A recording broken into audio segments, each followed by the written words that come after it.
Bom dia, mais uma manhã com Deus, priorizando a palavra de Deus, e nesta manhã do dia 24/10, nós vamos meditar de Mateus, do capítulo 26 ao capítulo 28, e que a paz do Senhor encha o teu coração nesta manhã.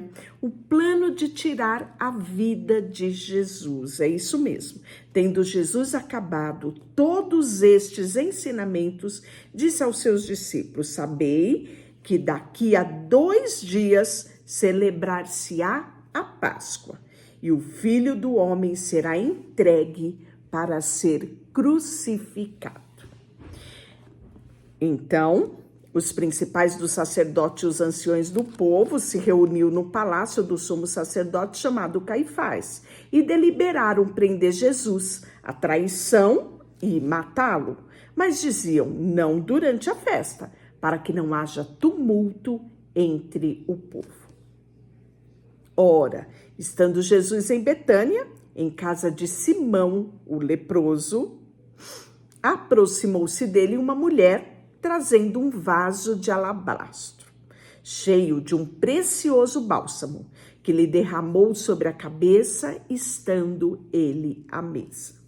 Tendo visto isto, indignaram-se os discípulos e disseram: para que esse desperdício?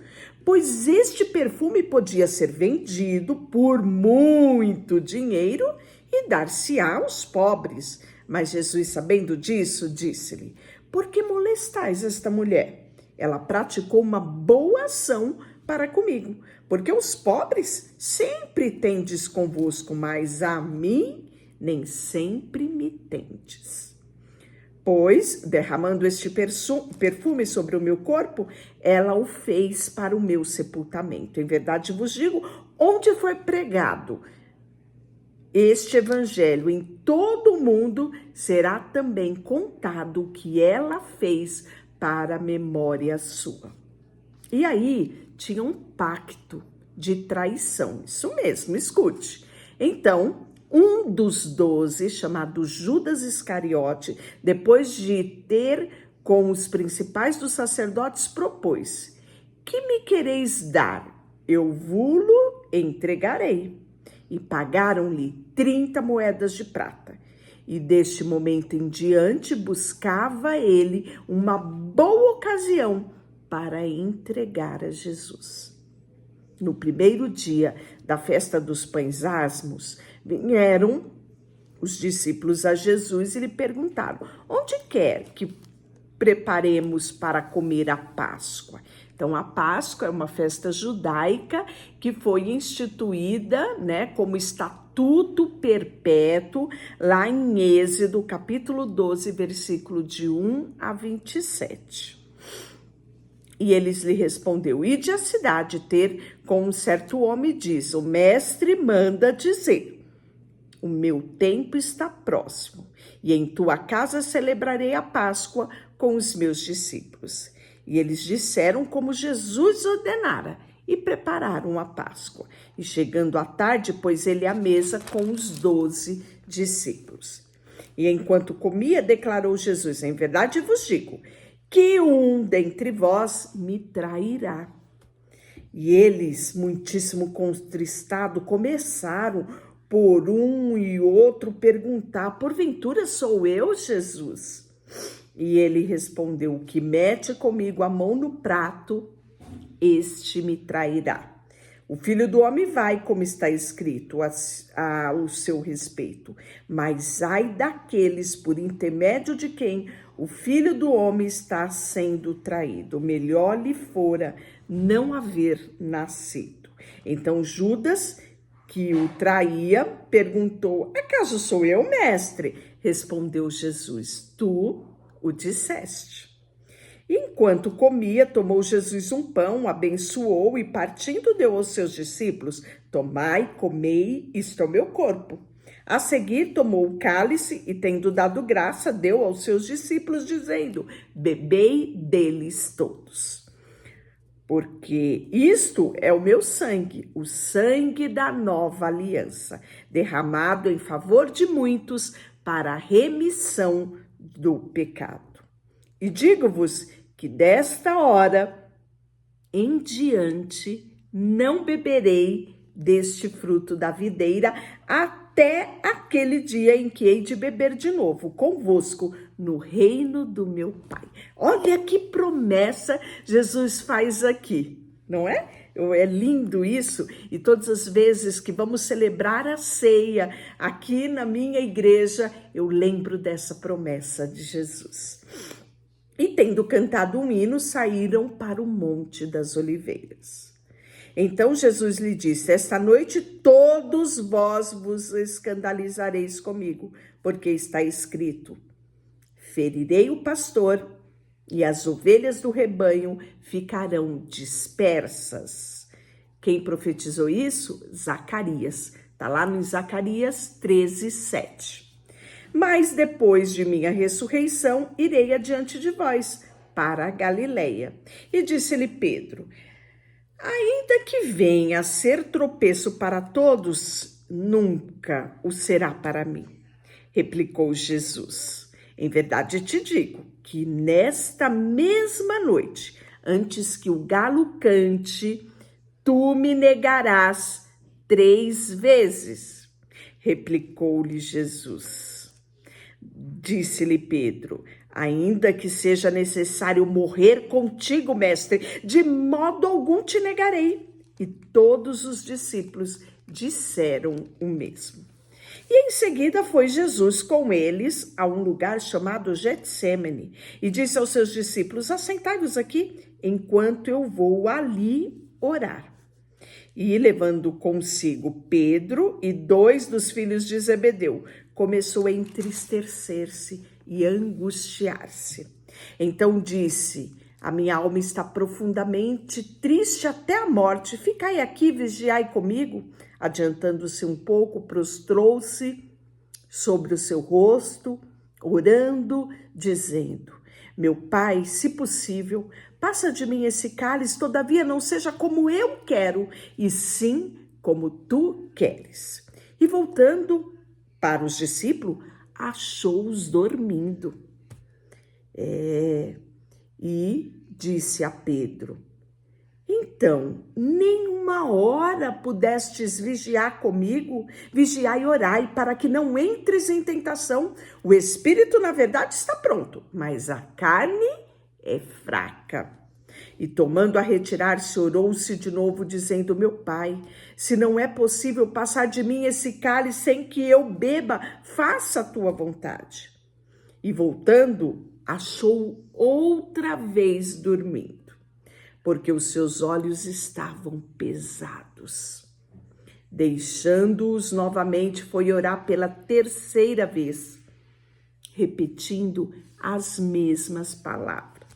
Então voltou aos discípulos e disse: ainda dormis e repousais? Eis que é chegada a hora. O Filho do Homem está sendo entregue nas mãos dos pecadores. Levantai-vos e vamos.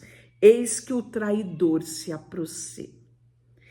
E falava ele ainda, e eis que chegou Judas, um dos 12. Com ele, grande turba com espadas, porretes, vindo da parte dos principais dos sacerdotes e dos anciões do povo.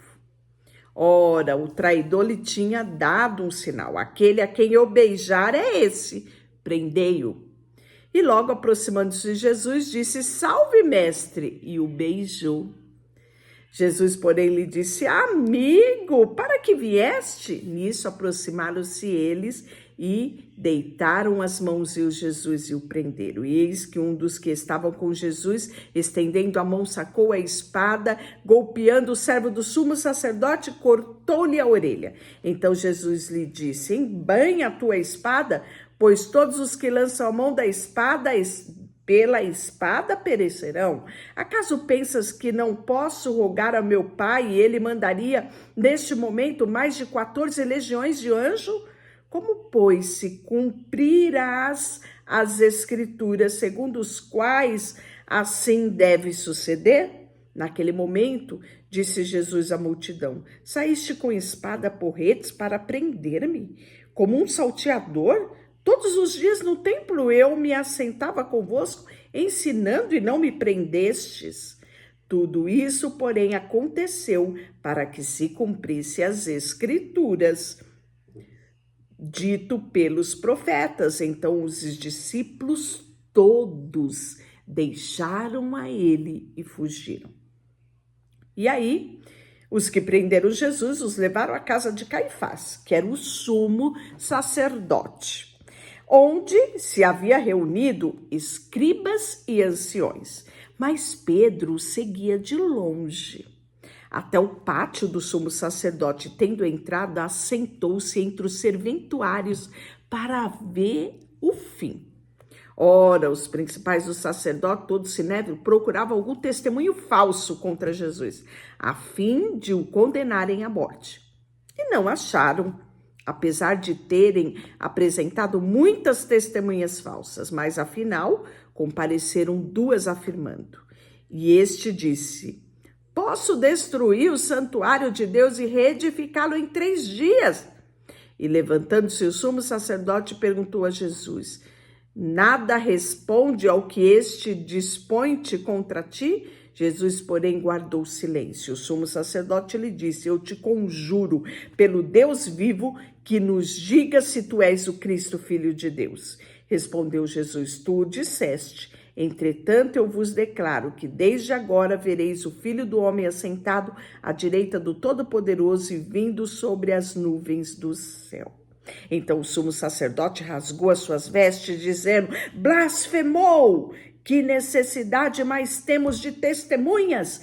Eis que ouviste agora a própria blasfêmia. E que parece? Responderam eles: é réu de morte. Então cuspiram no seu rosto, lhe davam murros, outros esbofeteavam, dizendo: profetiza, ó Cristo, quem é que te bateu? E Pedro, nesse momento estava ali, assentado no meio, meio disfarçado, tentando ver o que ia acontecer. Ora, estava Pedro assentado fora do pátio, aproximando-se de uma criada, lhe disse: também és tu que andava com Jesus, o Galileu? Este, porém, o negou, dizendo a todos: não sei o que dizes.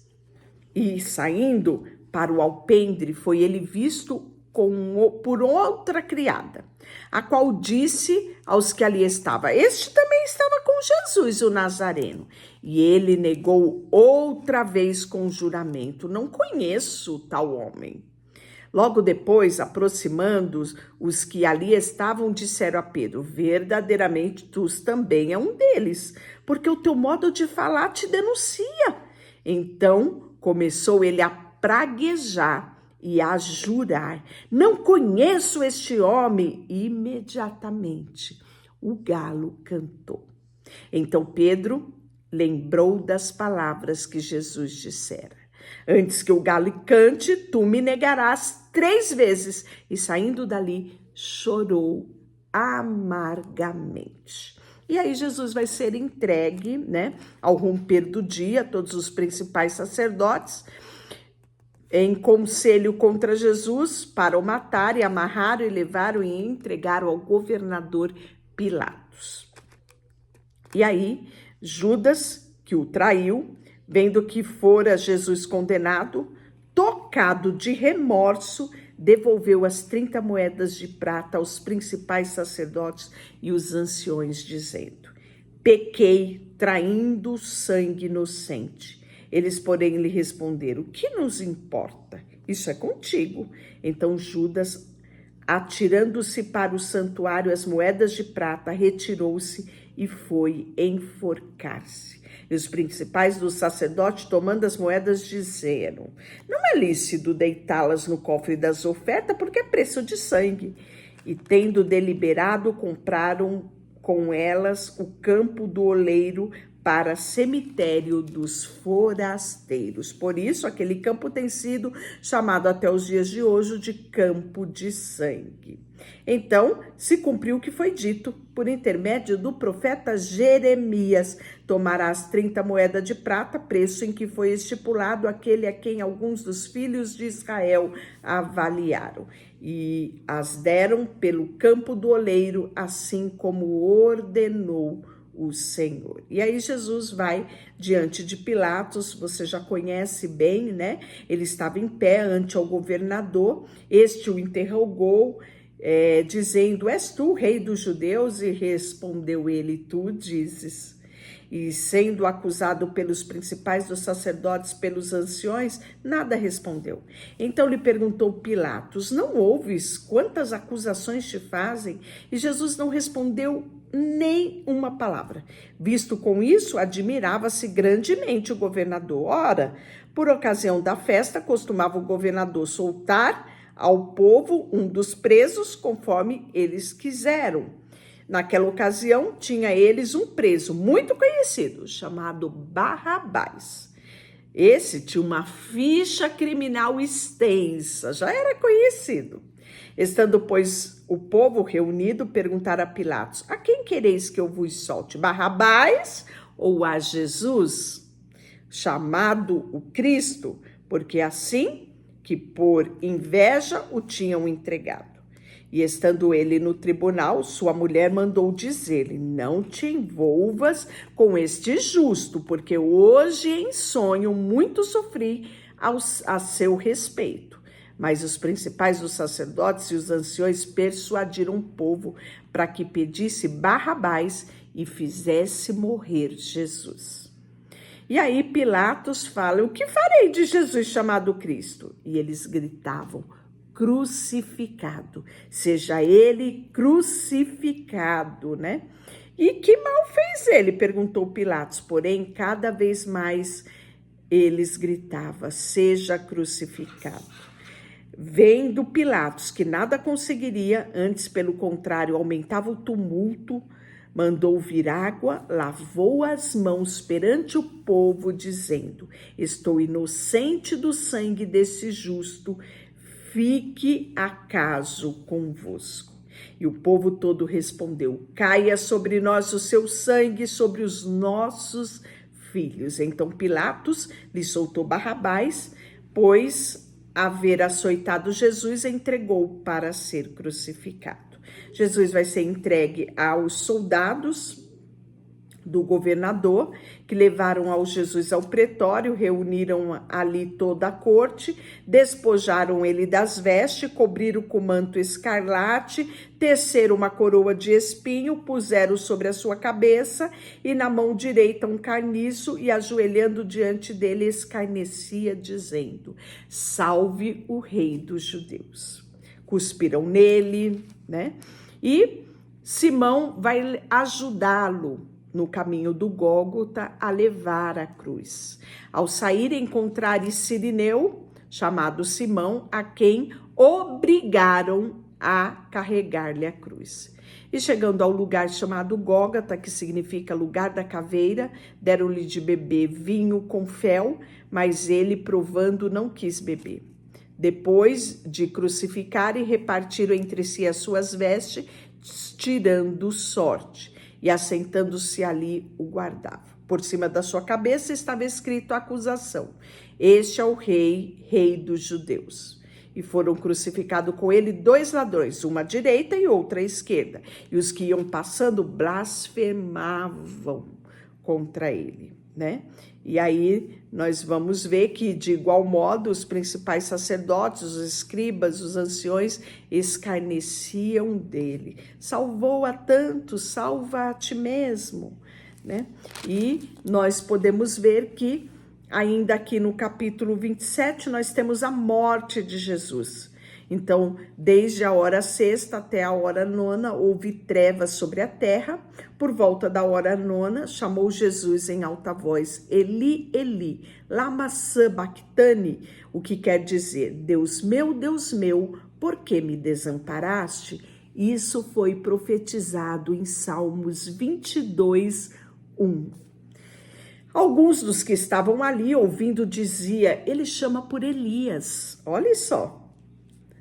E logo um deles correu a buscar uma esponja, tendo umedecido de vinagre, colocaram na ponta de um caniço e deram-lhe de beber. Outros, porém, diziam: deixa, vejamos se Elias vem salvá-lo, né? Então, nós podemos ver que chegou, enfim, o momento, né? E Jesus, clamando outra vez com grande voz, disse: a ti entrego o meu espírito. Eis que o véu do santuário se rasgou em duas partes, de alto a baixo. A terra tremeu, fenderam-se a rocha, abriram-se os sepulcros, muitos corpos de santos que dormiam, ressuscitaram e, saindo dos sepulcros depois da ressurreição de Jesus, entraram na cidade e apareceram a muitos. Então, nós podemos ver aqui, né, o momento da crucificação, quão extraordinário e poderoso foi.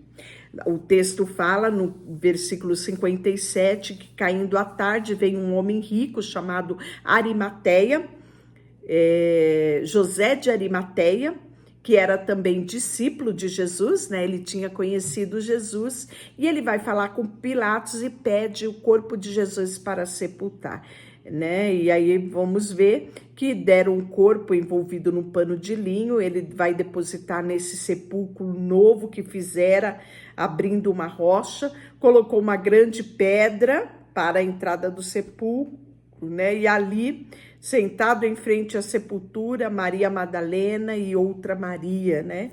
No dia seguinte, eis que depois da preparação, reuniram os principais dos sacerdotes, fariseus, dirigiram-se a Pilatos e pediram, né, para que fosse colocado guarda, porque havia uma notícia que ele ressuscitaria ao terceiro dia, né? E aí nós vamos ver que o pedido deles é que, possivelmente, os seus seguidores vão lá, vão pegar o corpo de Jesus, e aí, né, a história que deveria terminar com a morte vai continuar, porque vão dizer que ele ressuscitou. Então, vai ser ordenado que guardas guardem o sepulcro, para que o corpo de Jesus não fosse roubado. Mas, no findar do sábado, ao entrar o primeiro dia da semana, Maria Madalena e outras Marias foram ver os sepulcros. E hoje que houve grande terremoto, porque o anjo do Senhor desceu do céu, chegou, removeu a pedra, assentou-se sobre ela. E o seu aspecto era como de um relâmpago, e as suas vestes alvo como a neve. Os guardas tremeram, apavorados, ficaram como se estivessem mortos. E aí o anjo vai se dirigir à mulher e disse: não temais, porque sei que buscais Jesus que foi crucificado. Ele não está mais aqui, ressuscitou como tinha dito. Vinde ver onde ele jazia. E depois depressa e dizei aos seus discípulos que ele ressuscitou dos mortos. E vai adiante de vós para a Galileia, e ali o vereis. É como vos digo. Retirando elas apressadamente, né? Vai encontrar com os discípulos, levando a eles a notícia de que Jesus havia ressuscitado. E Jesus, como já tinha avisado, aparece para eles lá na Galileia. E eles, quando veem Jesus, versículo 17 diz que o adora, né? Mas teve alguns que duvidaram. Aí nós vamos ver que Jesus se aproximando, se falou, né? Toda a autoridade me foi dada no céu e na terra. Ide, portanto, fazei discípulo de todas as nações, batizando em nome do Pai, do Filho e do Espírito Santo, ensinando a guardar todas as coisas que vos tenho ordenado. E eis que estou convosco todos os dias, até a consumação dos séculos. E assim, nós finalizamos o livro de Mateus. E amanhã iniciaremos o livro de Marcos, que foi escrito para os romanos. Não esqueça de curtir esse vídeo, compartilha ele com mais alguém e, se não é inscrito, se inscreva, ativa o sininho para que você não perca nenhum dos vídeos que estamos compartilhando todos os dias, priorizando a palavra de Deus. Deixa eu orar por você, Senhor, nesta manhã. Colocamos diante de Ti o nosso coração, a nossa vida, e Te agradecemos, Jesus, porque deixaste o Teu trono de glória e morreste morte de cruz. Tornaste maldito em nosso lugar, nos proporcionando um novo tempo, o tempo da graça, porque onde abundou o pecado, superabundou a graça de Deus. E por conta disso fomos alcançados e nos deu o privilégio de sermos feitos filhos de Deus, herdeiros e co-herdeiros através de ti, Jesus. Queremos te agradecer, porque é possível, após a tua morte, sermos filhos de Deus, nos reconciliarmos com Deus. E isto é o maior privilégio que um homem e uma mulher pode usufruir nesta terra. Por isso, colocamos diante de ti tudo que temos e somos. Em nome de Jesus, amém. Deus te abençoe.